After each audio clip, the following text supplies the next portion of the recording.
Greetings, kids, and welcome to Let Me Tell You What I Know, a podcast by the Real Nubian on Twitter, where I talk about music, politics, pop culture, and whatever the hell I want.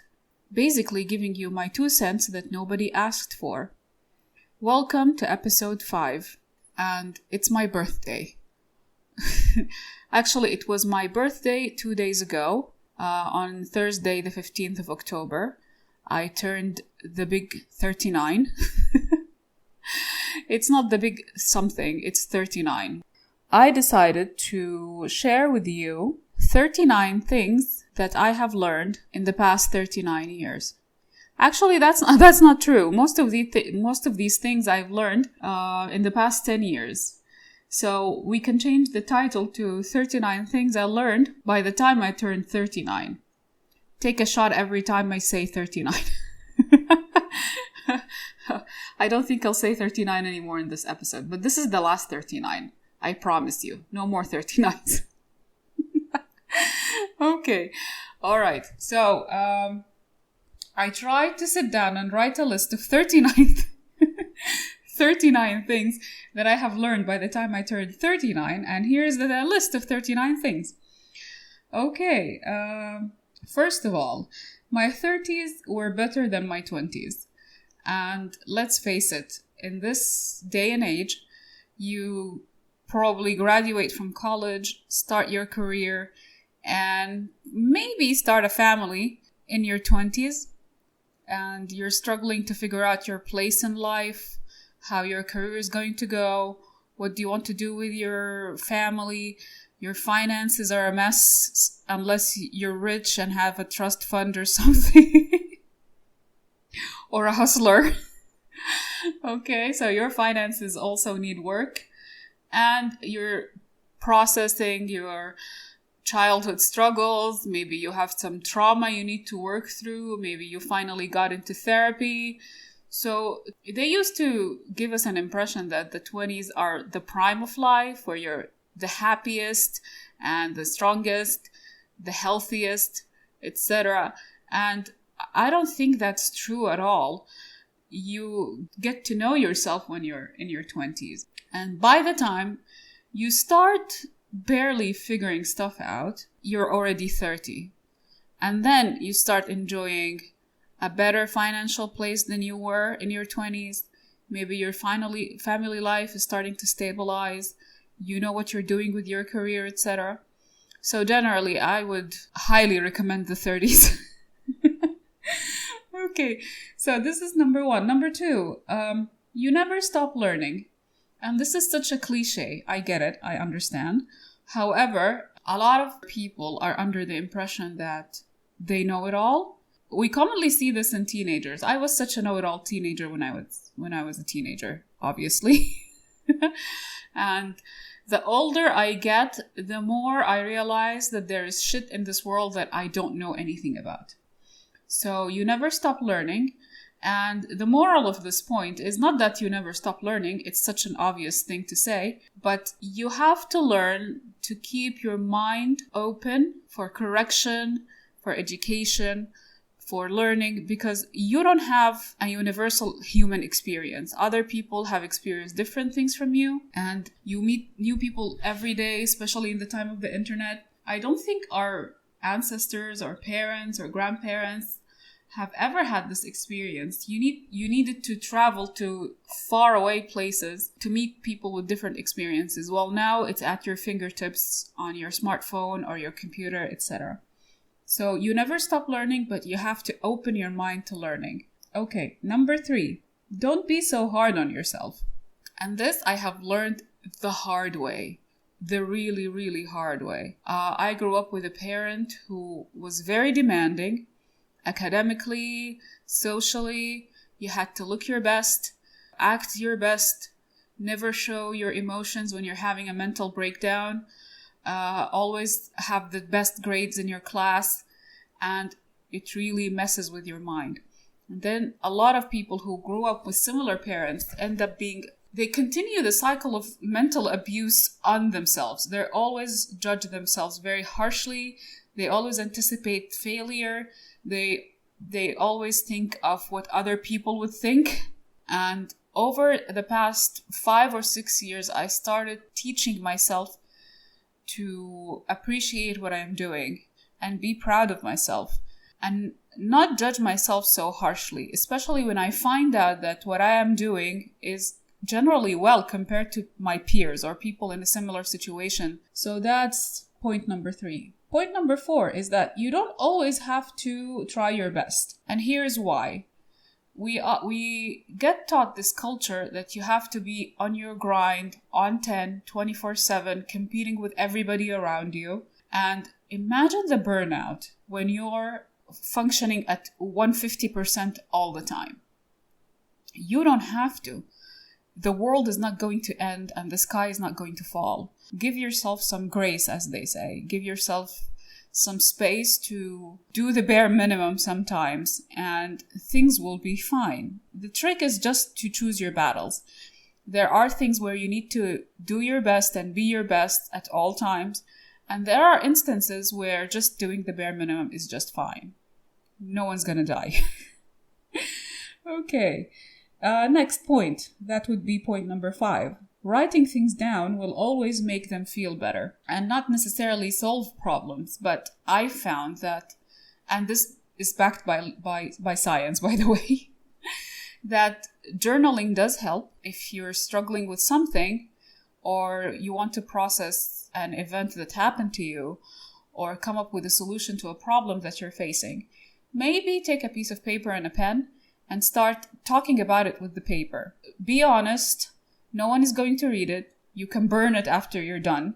But try to be as honest with yourself as possible, presenting the facts, trying to explore your emotions, brainstorming ideas with yourself. And sometimes your subconscious mind will push things to the forefront while you're writing that you never thought about before.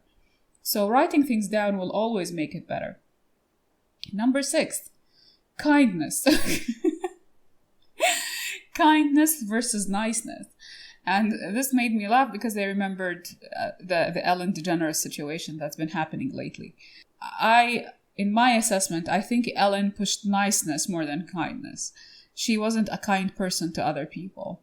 While niceness allows you to put on a facade and convince other people that you're kind while you don't have to be. So always try to be kind, genuinely care about how other people feel or what they need. Try to foster that in children around you. Sometimes I notice that parents care about their child being polite, saying please and thank you, etc. But that's all a facade to other people. What genuinely matters is how these children feel. Do they care about other people's pain, and would they care about other people? Would they care about trying to help other people feel better or get better, etc.? So that was point number 6. Number 7, never apologize for what you enjoy. And here's the thing: as long as you're not hurting anyone or putting yourself in debt or whatever, enjoy your hobbies and never apologize for that. Even if people call you a nerd or weird or mock you, who cares? They don't understand. Do whatever makes you feel happy, because the world is shitty enough as it is. So if you enjoy your comic books or your video games or your books or your painting or your weirdness or collecting rocks, for all that matters, just do you and never apologize for what you enjoy. Number 8. There is always a possibility that what you believe in is wrong. And I also had to learn this the hard way, growing up in a very, I wouldn't say conservative background, but they were slightly conservative. And we grew up believing in things, learning things, listening to things that turned out to be not true. And you spend like 5 or 6 years of your life just feeling salty that you got scammed by the wrong things they taught you. So a history class in school, or the religions your parents brought you up on, or some customs in your community that you thought were proper or correct or useful, and then they turns out to be false. It's okay. Not everything humans believe in is correct. And there is a high chance that you might get disappointed sometimes in life, and that's fine. So, number 9, never put your job above yourself. And this ties into the points 3 and 4. Don't be so hard on yourself, and you don't have to always try your best, because we grow up in a culture that's capitalist, where, of course, you need your job to eat, and you are taught that your career is a part of your definition as a human being, while it's not. So a lot of people fall into the trap of putting their job ahead of themselves. Either you do that because out of desperation, financial desperation, or because you believe that your worth is defined by how good you are at your job, and you find yourself grinding, working so hard, putting in extra hours, and forgetting to take care of yourself, even at the basic level of resting and eating. So always put yourself ahead. Always keep time for yourself. So what was the price that you paid? Your health, your time with your family, time that you could have spent doing basic self-care. The hustle and grind are fine, but always keep time for yourself and think about your well-being more than how much money you're making or how far in your career you're advancing. Okay, number 10. Never make decisions based on what will people say, because the people you're so concerned about what they will say or what their opinion is, if you make a decision that makes you struggle, they will not come and help you. And it's commonly seen in areas or communities where people, for example, marry someone because of what will people say, or go to a specific college because of what will people say, or forgo their dreams because of what will people say. And they end up miserable, they struggle, and the people we were so concerned about their opinions watch us suffer without lending us a hand or even lifting a finger or saying a comforting word. So never ever think about what other people say. Make decisions that work for you, that would make you happy, at least with the information that you have at the time. And just think about how you would feel and how you would end up. Number 11, plan everything. And this comes from someone who has a notebook where I plan everything. I wish I learned about actual planning early on in life, because you always have a task list of things to do, or appointments to keep, or deadlines to meet. And planning will help you control your life more than finding yourself late on your assignments or double booked or stressed out. Just have a planning routine, plan your week, plan your month, plan your year ahead. And planning really, really was a game changer for me. So plan everything. Number 12, financial literacy. And I really, really wish they teach financial literacy in schools, but I think it's deliberate, because ignorance helps the big machine take our money away, our measly money away, while like billionaires find these strange loopholes where they end up not paying taxes. Cough, Trump, cough. So why would Trump find a loophole to avoid paying taxes while being a millionaire or billionaire or whatever his financial status is, while middle-class people find themselves paying higher taxes, paying fines, getting audited, etc.? It's because there's a lack in financial literacy. Financial literacy is very important. And I've noticed that when you change your country, for example, like if I go to the States now, I will struggle because I live in a country where you don't have to pay taxes.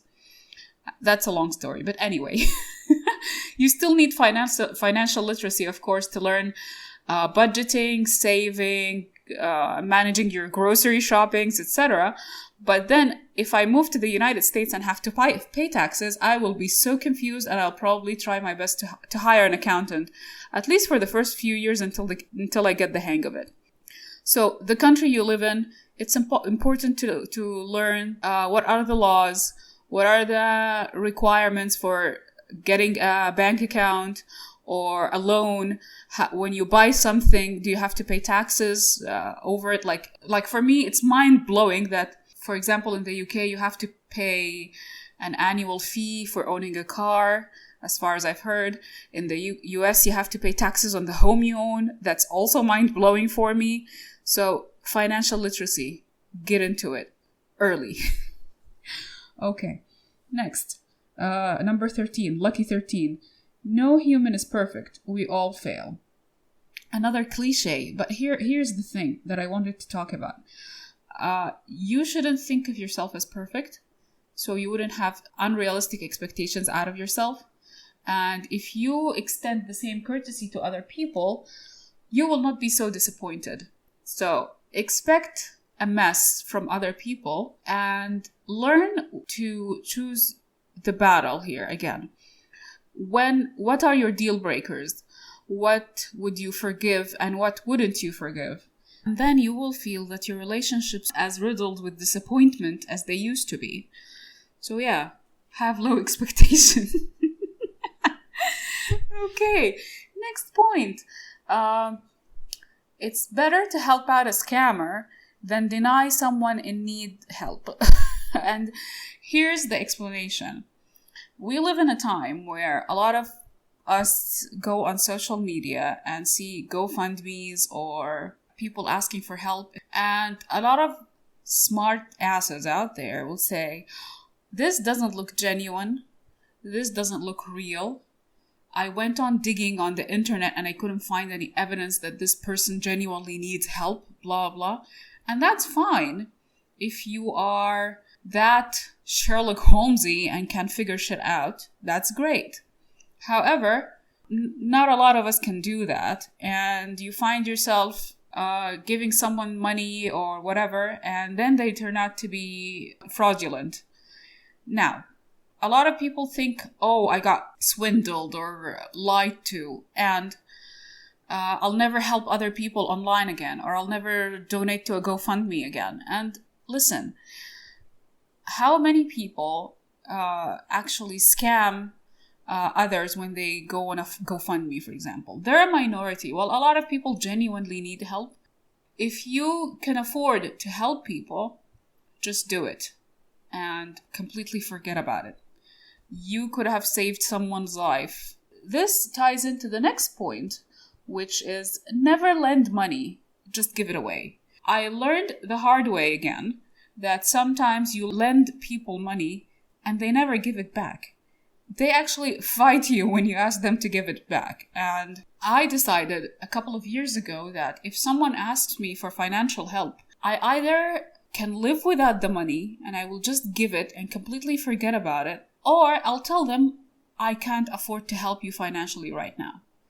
Because you can never guarantee that the person who borrowed money from you would be able to give it or is willing to give it back.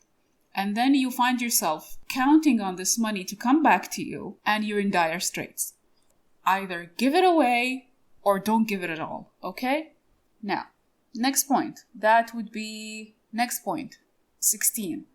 Trust seemingly trustworthy people, but always have an exit strategy. And this seems counterintuitive, but it ties into point number 13, which is that no human is perfect. So don't deny yourself relationships with people that require trust, like, for example, dating or a business partnership, etc., with someone who doesn't give you any reason to not trust them. While in the same time, keep it in the back of your mind that if they do betray your trust one day, always have an exit strategy. What would I do if my husband cheats on me? What would I do if my business partner runs away with all the money? Would my life be ruined, or would I have a safety net somehow? While in the same time, enjoy the relationship you have with people, live in the moment, and even if you're considering a future with this person, always keep in mind that they might not be in the picture forever. Forever doesn't happen with anything in life. It's unlikely to happen. So let's all just be realistic about the relationships we embark on. This takes me to the next point, number 17. Children. Never have them unless you are prepared for all possibilities. And by all possibilities, I mean from the moment you decide to try with your partner to have a child, from the moment a woman or a person with a uterus discovers that they are pregnant and they want to continue this pregnancy, be prepared for everything. Be prepared for a difficult pregnancy. Be prepared for life-altering decisions. Be prepared for your children to not be the picture-perfect children we see expecting. It's a little deceptive from society to give us the impression that having children is absolute joy and happiness all the time. We can have a difficult pregnancy. We can have a difficult birth, a difficult postpartum period where you have the baby blues or full-on postpartum depression. You might not bond with your child immediately. Your child might not be born as healthy as you expected them to be. When my daughter was born, first of all, my first pregnancy went to shit, literally. And here I have to issue a trigger warning that will include pregnancy loss and potential abortion, etc. So if that's triggering for you, just skip ahead a few minutes. My first pregnancy happened in 2014, where it was unplanned, but we were happy about it. During the anomaly scan in the 5th month, I was told that my baby had severe developmental problems, that she might not survive the pregnancy, and if she survives the pregnancy, she might pass away immediately or have a very, very difficult few years and then not be able to survive. And I unfortunately lost this pregnancy at 7 months. I had to be induced into labor and give birth, etc., knowing that I will give birth to a stillborn. So, of course, I was devastated for months. And then we decided that we wanted to try again. And we kept trying for an entire year. In 2016, I got pregnant again. I tried my best to be as healthy as I can. Even changed my skincare. Like face soap that had like a bit of a dodgy ingredient, I stopped using it. I was so strict with my diet and tried to avoid stress as much as I can, made adjustments at work so I can protect this pregnancy at all cost. And thankfully, it went well until the day I went to the hospital in labor. My labor was so fast, I couldn't get an epidural, but whatever. A lot of women don't. And I gave birth to my baby, who seemed healthy. And then I held her for 5 minutes. I was happy. It was over. And then 2 things happened. One, the 3rd stage of labor, where the placenta comes out, was so complicated, and I needed to be rushed into the operating theater and had one of the most traumatic experiences of my life. I will not go into details here, but let me say that it was actually worse than the actual childbirth. And my daughter, who I only held for 5 minutes, was diagnosed with jaundice and needed to be taken to the neonatal intensive care unit. So yeah, we had a very rough week after she was born. And then we went home. Everything seemed fine. And then she had a problem with reflux. I had problems with breastfeeding. I was hoping I would breastfeed for a while. I didn't. I had to stop after 2.5 months. And one feels like a failure sometimes. That's why you shouldn't be so hard on yourself. Because when I was wallowing in my misery as a terrible mother because I couldn't breastfeed, I looked into the statistics, and the WHO actually says that only 51% of mothers worldwide are able to breastfeed successfully. So almost half of the world are in my position, and yet their children go on, grow up, do amazingly well.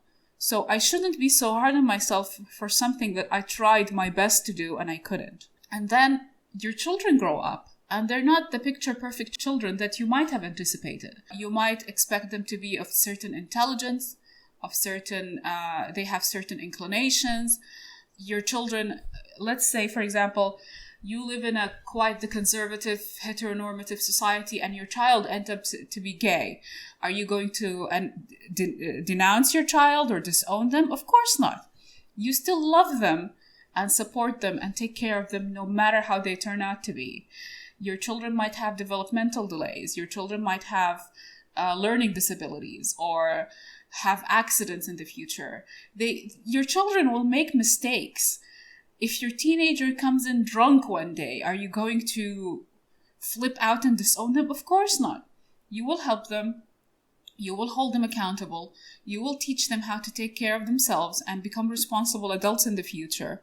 So be prepared and don't ever think that, oh, I did my best, I did everything correctly, and my child turned out to be X, Y, and Z. Your children are not robots. You don't program them to be a certain way and expect them to go a certain way. They are humans. They have their own minds and their own personalities, and they might actually defy what you expect from them. But the joy that you feel when your children are around you and you develop this empathetic and loving connection with them, regardless of who they are or what they are or how they are, and they know that mom and dad are always supportive, or like dad and dad or mom and mom or whatever. My parents are always there for me. I know I can go to them for guidance and support and help and accountability. I think this is the only way you can have a successful parent-child relationship. While people who go into it without thinking or too early or they're unprepared or they're unwilling to accept their child however they are, they're in for a very rough ride. Children who grew up in traumatic or abusive situations, in a lot of times, not just sometimes, in a lot of times grow up and continue the cycle of abuse because it was normalized to them.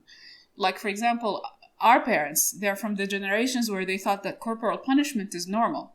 Spare the rod, spoil the child. They were beaten, they beat their children, and their children beat their children afterwards. Let's try to break the cycle of abuse. All right, I have rambled about this for so long. Next point, which is 18, and it ties up to this. Old school parenting is trash, and I don't know how humans survived all this time. Yeah, it was a miracle. It was like, I don't get it. I don't understand how we managed, but apparently humans are more resilient than we think. So yeah, that happens. Okay, number 19. I should have paid attention to my health earlier. I'm not gonna wallow in this alone, but the earlier you start paying attention to your health, the better the outcome is going to be in the long term. Nobody changes their lifespan. If someone is destined to die at 40, they will die at 40 regardless. And if someone is destined to die at 80, they will die at 80. But taking care of your health as much as you can within your means or within the challenges that you have, or if you have certain disabilities or chronic illnesses or things that you cannot control, but what is within your control, the earlier you pay attention to it, the better. I am one of the privileged people who I don't think I have a chronic illness. I have muscle pain, but I think it's because I spent years not paying attention to my vitamin D levels and I don't exercise. So these are things that if I had paid attention to or tried to control earlier in my early 20s instead of my early 30s, my health would have been better in the long run. I would have prevented certain problems in my life that it took a while to control and get rid of. So the earlier you pay attention to your health, the better. The earlier you start correcting the bad habits that you have, the better. So take care of yourself, please. Okay, number 20. Never settle in your relationships. That was quite the jump. Listen, a lot of people will tell you, oh, relationships are a compromise, or marriage is a struggle, but you have to compromise to keep the ship sailing. This is something that they used to tell our grandmothers and mothers and women in general, so they can continue living through shitty relationships. But here's the thing. Of course, this takes a lot of introspection. What are the things that are important to you in life? And trust me, you will find someone in this world who feels the same way about them as you do. So figure out your deal breakers. What are the things that you could never be partnered with someone who believes in, or vice versa? And try to figure them out early on in any relationship that you start. Because nothing blows my mind more than those "Am I the asshole" posts or Reddit relationship advice posts where like, I've been with my boyfriends for 7 years and then suddenly I realized that he supports so-and-so, or that he's anti-choice, or that he's pro-guns. Ma'am, these are major, major points that you have to discuss and talk about early on in any relationship. These are deal breakers. How can you be with someone who is so antagonistic to your core beliefs that you don't care until later in the relationship, or where there are kids involved? Look into your own morals and beliefs and be specific and clear about them from early on in the relationship. And you don't have to settle, because you're not the only one who is pro-choice or progressive or not homophobic or not transphobic or etc. You will find your people and you will be able to cultivate relationships with your people. I'm not saying that you don't have to start relationships with people you don't agree with on certain points, but people who think that, oh, she's progressive and he's a conservative and they're doing fine, it's actually a privilege, because his politics or her politics would affect their kids, other people around them, would affect their community. He votes, she votes, now what? So figure out the major morals and you believe in, decide on your deal breakers, and whenever you start a relationship, discuss openly and clearly these things with your potential significant other. Because imagine being a feminist and then your significant other believes that feminism is bad, or it ruins relationships between men and women, or they're homophobic. And how can you plan to have children, for example, with someone who, if your child's gay, would actually harm that child? Pause and think, okay? All right. Next point, number 21. Either be honest or say nothing at all, but try your best not to lie. Number 22. Try to know who you are and connect with your roots. And I'm not talking about knowing yourself as an individual, but I'm talking about yourself as a part of a certain race or ethnicity, or get to know your family members, figure out your family tree, know where you come from. If you have roots in certain parts of the world, it really pays off to know who you are in this world. It would be so rewarding to know the culture of your ancestors, their music, their language, the books they kept. So if you can, then go back as far as you can go. And I understand that for some people this might be difficult, but if it's feasible, then do it. Next point would be 23. Examine your culture and discard the trash. I remember reading Einstein's essays in humanism, where he had a chapter about this. And a lot of people, as a defense mechanism or out of an unwarranted sense of pride, would ascribe to every tradition in their culture without examining the reasons behind it, or if it's harmful, if it causes long-term damage to people. So not just because it's in your culture that you have to do it. Okay? That seems pretty self-explanatory, isn't it? Okay. Number 24. Changing your career is okay. Number 26. Be more environmentally conscious. Pretty self-explanatory here too. And this goes in conjunction with paying attention to how the damage to the environment actually happens. A lot of us put a lot of burden on ourselves, where you have to limit the plastic you use and get that reusable straw and save the turtles, buy secondhand stuff. And sometimes, no matter what you do, the major damage to the environment is happening thanks to corporations. So if you're environmentally conscious, try to be more conscious of the bigger picture. So I'll get off the soapbox now. Okay, number 26. Cherish your family, but in the same time, cultivate friends from outside your family. Number 27. If education isn't about critical thinking, it's useless. Number 28. Never haggle an artist or a small business owner. Okay? Sometimes you see artists or small business owners setting up prices for their products, and you think that you can drive the price back or haggle them and that you're so clever. But that's actually, in my opinion, very disrespectful. Small business owners, artists, etc., are entitled to define their worth and ask for the prices that they feel are appropriate to the general market and to the level of service and talent they provide you. So if you see an art piece and the artist is asking for a price that's above your budget, just move on. It's, in the end, not a life necessity or an important object to own.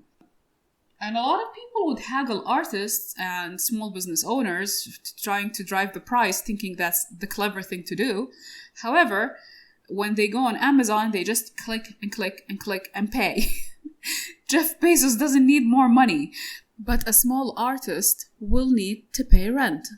So please, please, please, don't haggle artists and small business owners. Okay? All right, next point.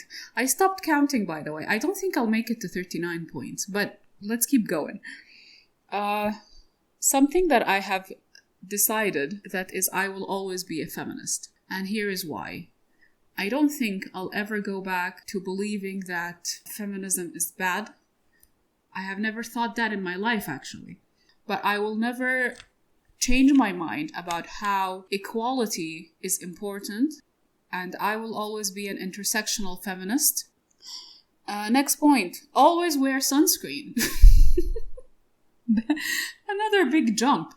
Here's why. Growing up, we were not taught about the importance of sunscreen. Although I live in the desert. I live in hell, basically. I grew up in this hell. And we never wore sunscreen. We were never taught the importance of sunscreen until later in life, like probably when I went to college. And back then, all sunscreen was this disgusting white casket-ready type deal. And for a chocolate girl like myself, that was unacceptable. Like, seriously. Who wants to walk around looking gray? So I stopped. And then a few years ago, I went back to wearing sunscreen, but I had to, of course, tolerate the white cast until I finally was able to get my hands on some Korean skincare. And finally, thank God, no white cast. And don't believe people who tell you that black people don't need sunscreen. That's absolute and total bullshit, okay? Everybody needs sunscreen, and nobody wants skin cancer in their life. Next point. Saying no is not a bad thing. I was a doormat. I would always say yes to people and find myself giving more than I can give and exhausted and tired and double booked. So, learn to say no early on. Next point. Listen to your doctor, but don't listen to your doctor. Here's how this paradox is going to work. As any person who goes to the doctor, you are going to the doctor with a problem and you expect that they're the experts who are going to solve it. So they will probably give you advice and prescribe medication and give you instructions to do. But if you feel that your doctor is not listening to you or not giving you advice that matches what you need, get a second opinion or a third opinion if you can afford it, if you have access to it, of course. I'm not oblivious to the challenges many people face. But listen to your doctor and always try to get more information about your health conditions and the treatments that are given to you. I'm not saying go to google.com and google.com will be your new doctor. It won't be. But you as a person know yourself. Listen to your intuition. If your doctor's advice is not convincing, ask more questions and try to get another opinion if you can. Next point, you can make strong connections on social media more than what you find in your real life. And I come from the generation where people didn't know about online connections until later on. And they were really skeptical of how honest people can be. So when I told my mother that I met my future husband back then online, she freaked out, because to her, what does that mean that you met someone online? More than 50% of relationships around the world happen online, where people meet others on social media, on gaming platforms, on dating profiles, and it's fine. And it's not just about dating. You might find friends who are more committed to the friendship than people you know in your real life. And if geography is not a challenge, you might actually meet them and they become real life friends. So never discount relationships that you feel on social media. And you will see a lot of people who tell you that, oh, Twitter friends, they're nothing. But that's not true. A lot of you would actually relate to this. And you know that you have met people on Twitter or Facebook, etc., who are very close friends to you, who are happy to listen at any time and give you advice and offer support that people around you might not offer. So never discount your social media relationships, okay? And this brings me to the end of today's podcast. Okay, yeah. I don't think I made it to 39 points, because I wrote 39 points, but I didn't like some of them, and I don't have more points to add. So we're probably at 35 points. Now take a shot every time I say the word points. And so this brings me to the end of the episode. I hope it was interesting enough for you to come back next time. And maybe next year when I'm 40, I'll make a better episode where I can count 40 points that I've learned by the time I turn 40. If you're still with me until then, hopefully, subscribe to the podcast and follow us on every possible podcasting platform. Thank you. So anyway, take care of yourselves, take care of others. And because the pandemic is not over, wear a mask, wash your hands, and continue social distancing. Thank you, friends, and I'm out of here. Bye-bye.